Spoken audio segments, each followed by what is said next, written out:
Assalamualaikum warahmatullahi wabarakatuh. Selamat pagi, salam sejahtera untuk kita semua. Saya ucapkan terima kasih yang sebesar-besarnya kepada teman-teman delegasi dari berbagai universitas yang ada di Indonesia yang telah bersemangat menghadiri acara webinar online kita pada kesempatan kali ini. Baik, sebelumnya perkenalkan, saya Anissa Heronikmah, mahasiswi Sosiologi Fisip Universitas Andalas, yang alhamdulillah pada kesempatan kali ini diamanahkan sebagai pemateri dalam acara webinar online yang diadakan oleh Universitas Andalas.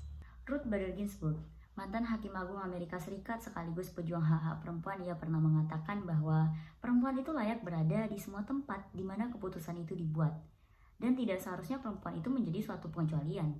Dan tahukah teman-teman bahwa pada faktanya, menurut laporan McKinsey Global Institute, kesetaraan gender itu dapat menambah sekitar 12 triliun pada ekonomi global di tahun 2025. Dan tahukah teman-teman, ternyata bahwa pada faktanya juga, menurut laporan ILO, perempuan secara global masih dibayar sekitar 20% lebih rendah dibandingkan laki-laki dalam pekerjaan yang sama.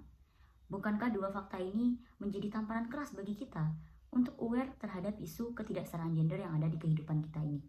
Oleh karena itu, pada kesempatan kali ini kita akan sama-sama membahas mengenai ketidaksetaraan gender terhadap perempuan. Mungkin teman-teman sekalian sering mendengar istilah kesetaraan gender, ketidaksetaraan gender. Sebenarnya apa itu ketidaksetaraan gender? Ketidaksetaraan gender itu merupakan kondisi di mana perempuan dan laki-laki itu tidak diperlakukan dengan perlakuan yang sama, baik dalam segi hak-haknya, dalam segi kesempatan, dan sebagainya. Teman-teman sekalian, sadarilah bahwa isu ketidaksetaraan gender ini merupakan hal penting yang bukan hanya membahas mengenai perempuan saja, tetapi kita semua, perempuan, laki-laki, dan semua institusi yang ada di Indonesia ini harus aware, harus peka terhadap ketidaksetaraan gender ini. Perempuan itu memiliki potensi yang sangat besar, namun pada kenyataannya ketimpangan-ketimpangan, ketidakadilan masih sangat banyak terjadi di sekitar kita. Hal ini yang membuat potensi yang dimiliki perempuan itu tidak dapat disalurkan secara optimal. Kita misalkan dalam bidang politik. Pada nyatanya, hanya 30% dari kursi parlemen itu yang ditempatkan oleh perempuan. Yang menjadi pertanyaannya adalah, apakah presentasi ini sudah menjadi suatu kondisi yang adil bagi perempuan? Kemudian dari contoh lain, menurut laporan WHO, 70% tenaga medis dalam era pandemi itu adalah perempuan.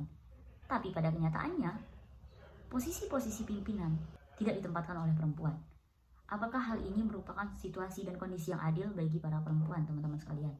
Ini yang harus menjadi catatan kita bersama. Bagaimana kita memandang bahwa ketimpangan gender, ketidaksetaraan gender itu memang nyata adanya di sekitar kita. Apa penyebab dari ketidaksetaraan gender itu? Kita dalam perspektif sosiologi memandang bahwa gender itu merupakan konstruksi sosial, merupakan hasil bentukan masyarakat, di mana stigma masyarakat itu terbentuk terhadap gender tersebut.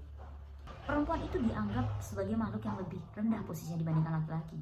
Khususnya dalam masyarakat tradisional, mereka menganggap bahwa perempuan itu merupakan makhluk yang lebih lemah dibandingkan laki-laki. Sedangkan laki-laki dianggap sebagai manusia yang paling rasional, paling kuat dalam berbagai pekerjaan, khususnya dalam sektor publik.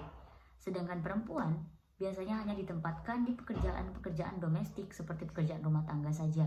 Teman-teman sekalian, tahukah kalian bahwa sebenarnya hal yang seperti ini merupakan konstruksi sosial dari masyarakat tersebut? Stereotip yang dibangun oleh masyarakat, stereotip yang terbentuk dalam masyarakat itu, yang memahami bahwa perempuan itu hanya berada pada posisi subordinat saja. Pada kenyataannya sebenarnya perempuan dan laki-laki itu sama. Berbeda halnya dengan sesuatu yang menjadi kodrat dari Yang Maha Kuasa, sesuatu yang given, pemberian. Jenis kelamin antara perempuan dan laki-laki itu memang berbeda. Tapi ketika kita membahas mengenai gender, akses, partisipasi, support, peluang, baik dalam dunia kerja maupun dunia lainnya, tentunya kita harus sama-sama sadar bahwa perempuan dan laki-laki itu memiliki posisi yang sama. Teman-teman sekalian, selain dalam hal peluang kerja dan kesetaraan upah tadi, pada nyatanya perempuan juga masih banyak diberikan pekerjaan tambahan. Perempuan diberikan beban ganda. Misalnya pada ibu rumah tangga yang dalam satu waktu dia ternyata juga harus bekerja untuk membantu perekonomian rumah tangganya. Bahkan, perempuan sangat rentan menjadi korban pelecehan dan kekerasan. Dari isu-isu krusial tersebut, lantas bagaimana upaya kita, khususnya kita sebagai para mahasiswa, sebagai pemuda-pemudi Indonesia ini dalam mengatasi ketidaksetaraan gender? Yang pertama, tentunya kita harus mendukung secara penuh, kita harus mensupport secara ekstra apapun kegiatan, apapun upaya dan program yang dilakukan untuk memberdayakan perempuan. Selain mendukung, kita sebenarnya juga harus menjadi penggerak inisiator dalam kegiatan-kegiatan yang tujuannya untuk mengoptimalkan potensi dalam diri perempuan itu. Misalkan dalam suatu kelas kursus, dalam suatu seminar-seminar yang melatih potensi-potensi yang dimiliki perempuan.